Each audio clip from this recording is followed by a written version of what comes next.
Suspense.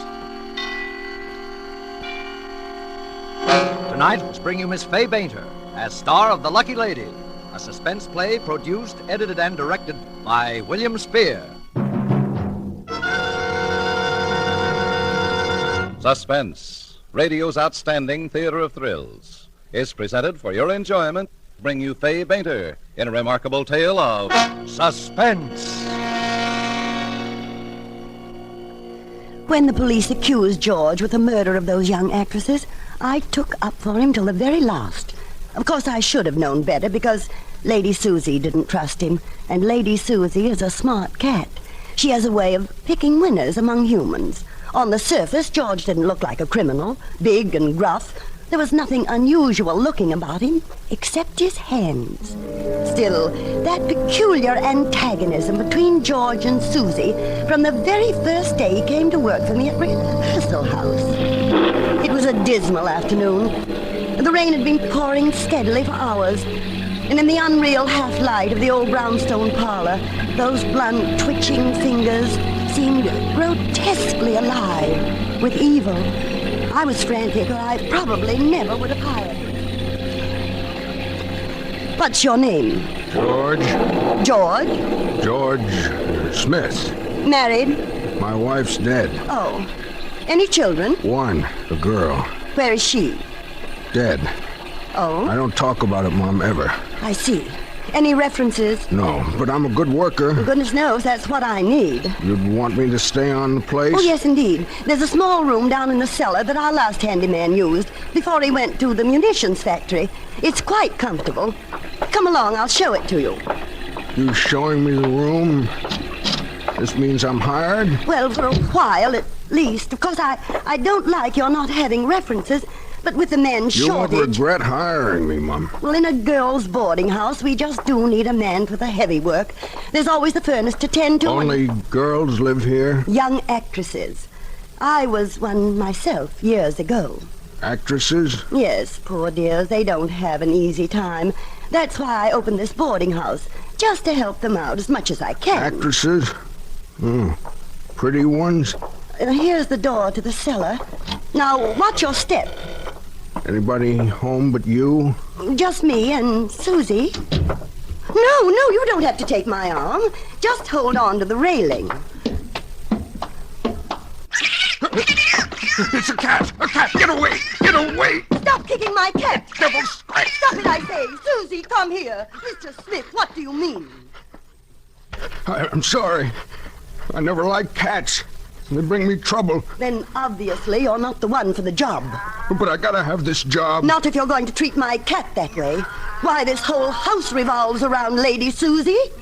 Lady what? Lady Susie, my cat. The girls here at the house call her Lucky Lady Susie. A cat lucky? She's brought luck to many an actress right here in this house. Why, the girls regard her as some people do a rabbit's foot or a luck charm. She's a tradition. Well, if she's that important, we'll get along. Won't we, Kitty? Nice, Kitty.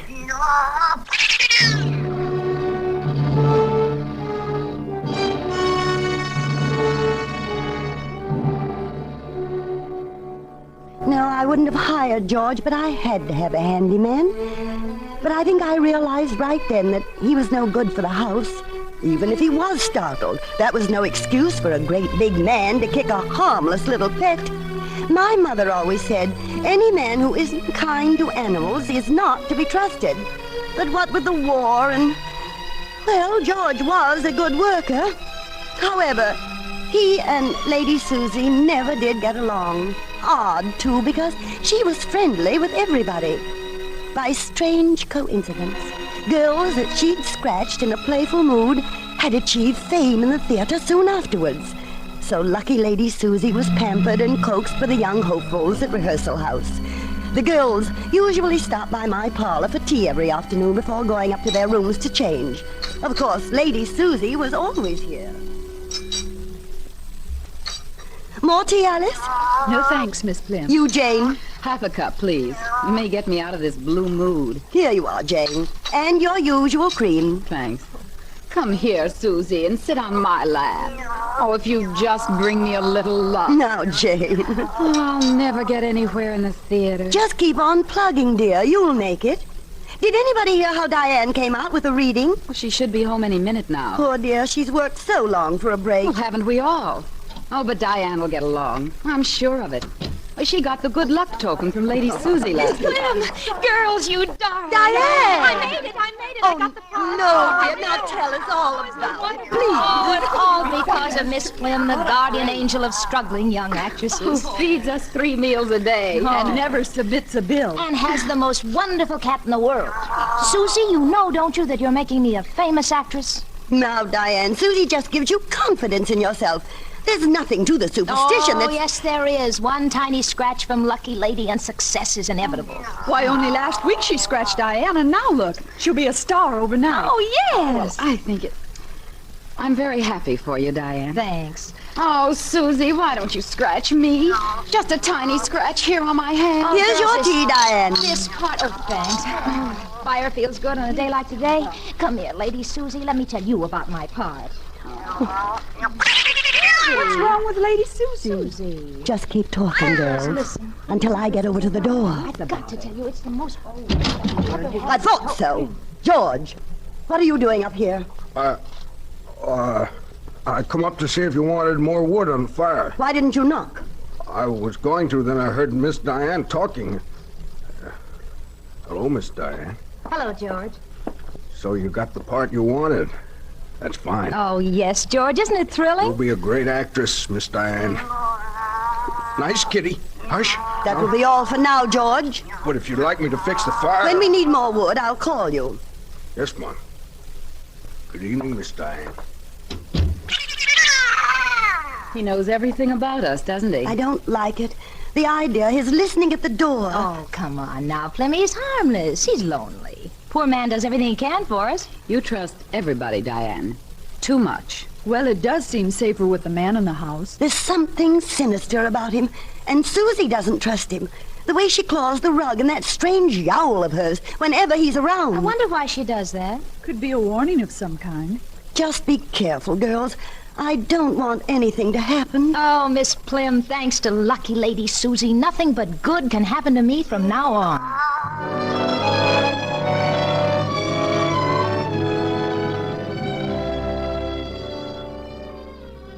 Diane did become a success. The play was a hit, and overnight her fame had spread from Broadway to Hollywood. There were radio contracts, movie offices, magazine spreads. Diane was the toast of the hour. Lady Susie was enjoying her share of the fame, too. But Diane's press agent knew the value of a good story. He played up the superstition of Susie's ability to pick a winner. Diane and Lady Lucky had pictures taken together. Soon my shabby rehearsal house had become the residence for aspiring actresses, and I was turning girls away. Do you know, even with her fame, Diane refused to move to a better house. She stayed on in a little single room with a one overhead bulb as though nothing had changed. At first she was so happy it was a joy to be around her. But then it began. She'd stare into space for minutes at a time. There were worry lines between her eyes. Being an old actress, I knew too well what her trouble was. One night, Lady Susie and I stayed up later than usual, just to cheer her up when she came home from the theater. Hello. I am tired. You haven't been your cheerful self lately, Diane. Plimmy, you were a famous actress once, weren't you? Yes, dear. How long did it last? Your fame, I mean. Oh, until a new toast to Broadway came along. Then I faded into obscurity again. Wasn't that terribly hard to take? It's so cruel. One never gets used to it, Diane. Plimmy, I couldn't bear it. To be unknown again? To go on living with only dreams of the past? Every actress has that fear, Diane. But don't worry, darling. Perhaps... I won't. Oh, well, I guess I'll go upstairs now. Why don't you take Susie upstairs with you? She's good company. Oh, Miss Plim, you think of everything. Susie's just what I need. Now, don't you worry your pretty head about the future, dear. It'll take care of itself. Good night, Miss Plim. Good night, Diane.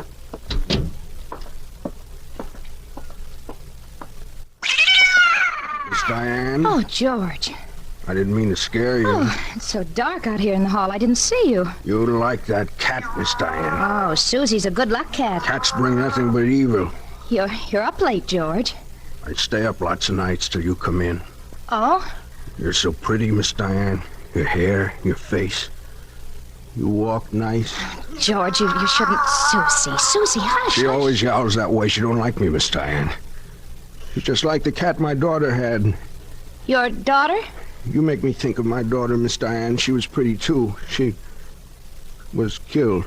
Oh. George, I'm sorry. My daughter and my wife, they was killed sudden, both at once. Oh, how horrible. I keep trying to forget, then I see you and I remember all over again.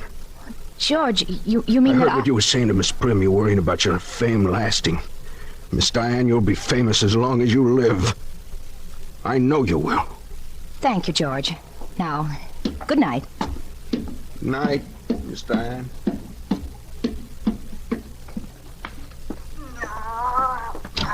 Susie, shh. Susie, be quiet. Why are you so afraid of George? Susie. Oh, heavens. Susie, the light bulb's burned out. Oh, dear. Miss Plim? Oh, Miss Plim? Yes, darling? The bulb's burned out and it's awfully dark up here. What'll I do? Oh, that's a shame, Diane. I'll send George up with a new bulb right away. George? No. George will fix it. What's the matter with you, Susie? I thought cats could see in the dark. All right. Let's go over by the window. There's some light from the street lamp over there. There we are. Oh, this is better, huh, Susie? I wish George would hurry with that light. Susie, what's the trouble? Kitty, what? Who's there? George? Susie, you're scratching me. George? George, I know you're in this room. George, let go of me!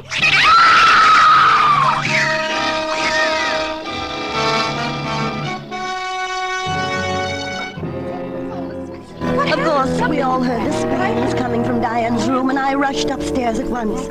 I walked into the room, and there lay Diane. I think all the girls knew instinctively, just as I did, that she was... George. That awful George was staring into her face as though he was in a kind of a trance. She's fainted. Pretty Miss Diane, she's fainted. Fainted. She's dead.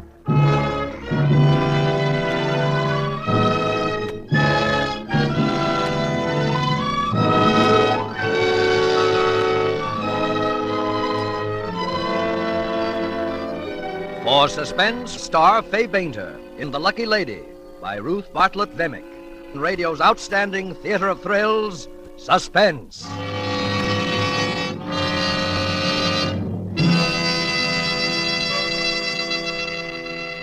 Between the acts of Suspense. And now bring back to our Hollywood soundstage Fay Bainter, who, as Miss Leonora Plim in The Lucky Lady, continues a narrative well calculated to keep you in suspense.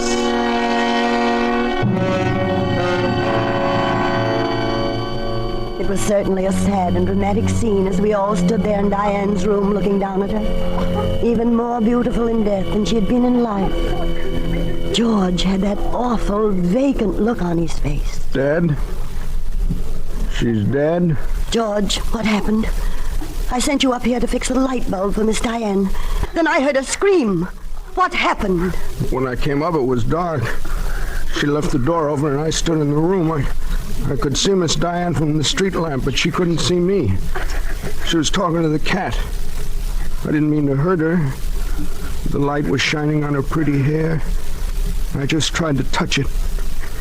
Now she's dead. Pretty Miss Diane.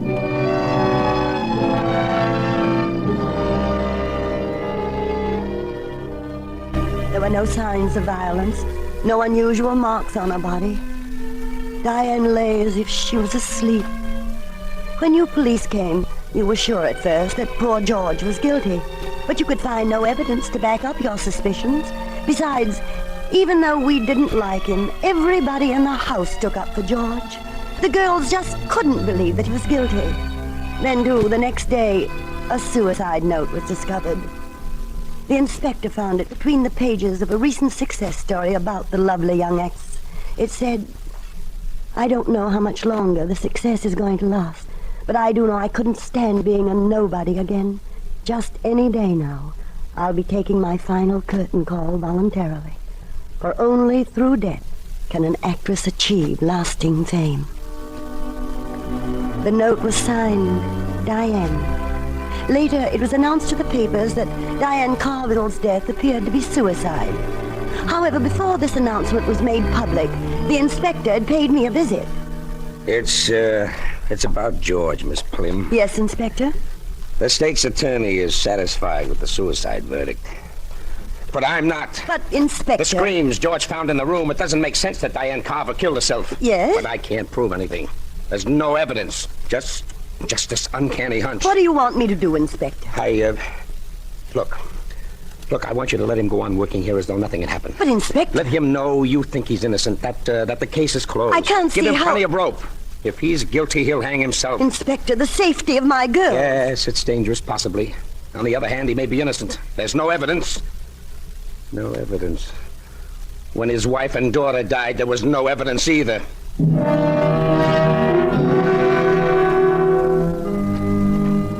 On the very day that George came back to work, Jane, the young actress I've told you about before, came running into the parlor all out of breath. Why, Jane! I got it. I'm set with the guild. Janie, oh, sit down, dear. Have a cup of tea, then tell me all about it. Well, it's the part in the play. And Elliot Nugent said that... Oh, Lady Susie, you wonderful creature. Lady Susie? Yes, last night. Look, here on my arm. But you didn't say anything about I didn't tell anybody. Oh, I've been trying so long that I couldn't be sure even Lucky Lady could change my luck. But she did. Well, of course, the cat had nothing to do with it, dear. You believe she'd charmed you, and you probably read better than you'd ever read before. Yes, George? I was passing in the hall, and I heard what Miss Jane said. I'm glad for you, Miss Jane. Thank you, George. Now you'll be a famous actress, like Miss Diane. George. Excuse me.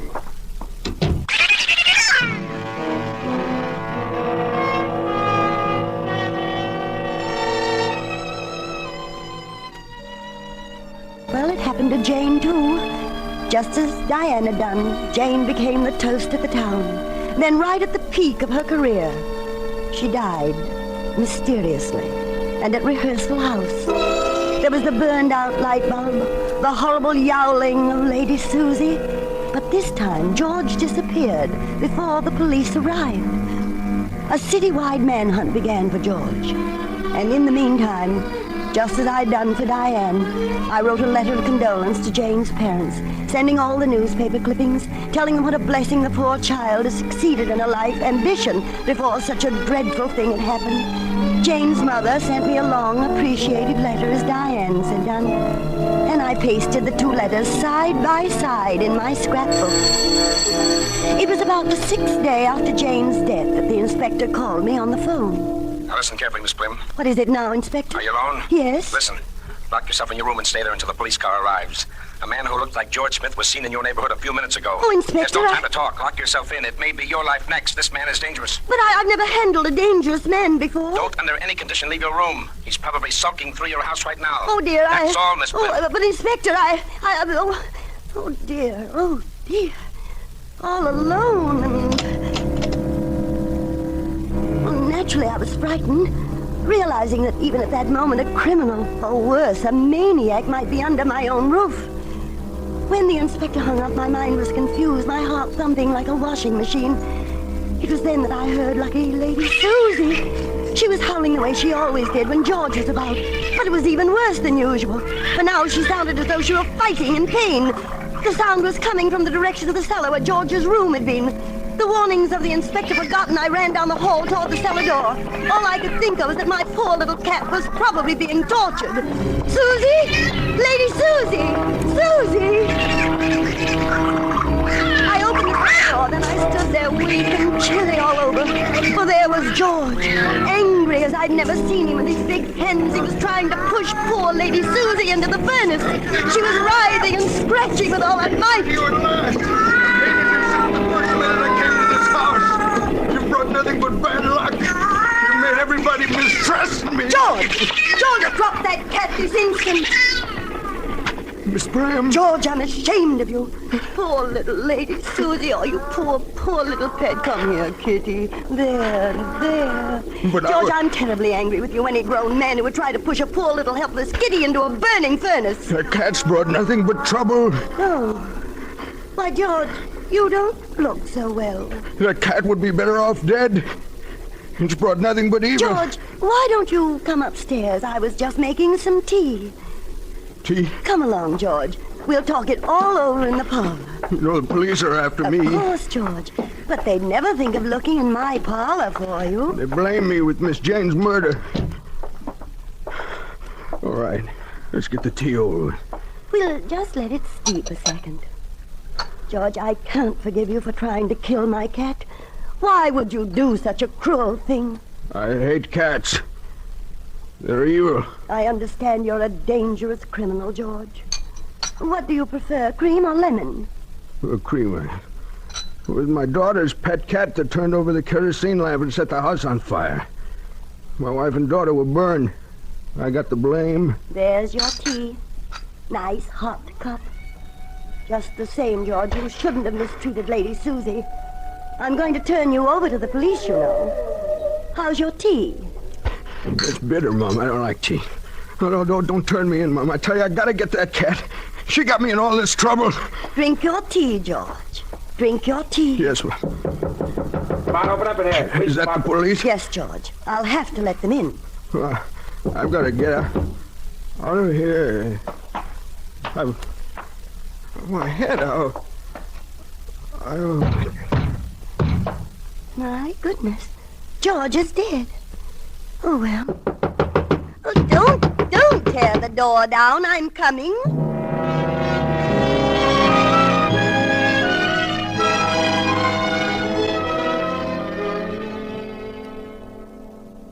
So you killed him, eh, Miss Plim? Why, yes. You said he was a dangerous criminal, so How, Miss Plim? A little potassium bichloride in his tea. What? He thought it was sugar. Potassium? That's what I used for the girls, you know, Diane and Jane. What? You mean you murdered them? I gave them lasting fame. You what? Their names will remain in the history of the American theater forever, because they died at the peak of their success. That's what they both wanted. But the suicide notes. Oh, I wrote those, of course. You see, all these years I've suffered the tortures of being a has-been, an actress who's no longer wanted. I didn't want those lovely girls to suffer. But how? The poison. When the time was right, I put bichloride under Lady Susie's claws and sent her up to their rooms with them. That was perfectly natural, as the girls loved her so much anyway. The burned-out bulb was my idea, too. You see, when George went in to fix the light, he'd frighten Susie. Then she'd scratch the girls. The poison would take effect almost immediately. I kept telling you George was innocent. But after Miss all... Plim. No, you were right about George. I never should have trusted him. Wasn't it dreadful what that horrible man tried to do to my cat?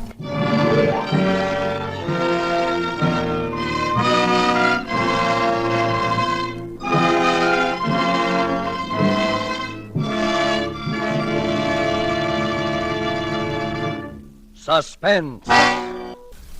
This is Fay Bainter.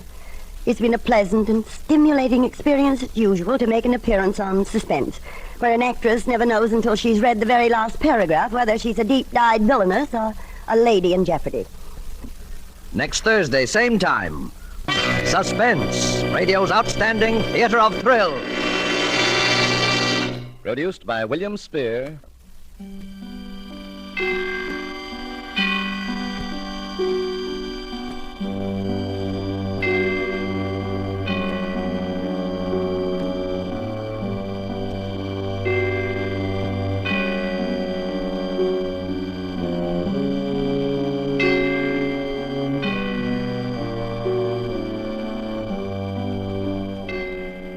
Suspense is broadcast from coast to coast and by shortwave to our men and women of the armed forces overseas through Armed Forces Radio.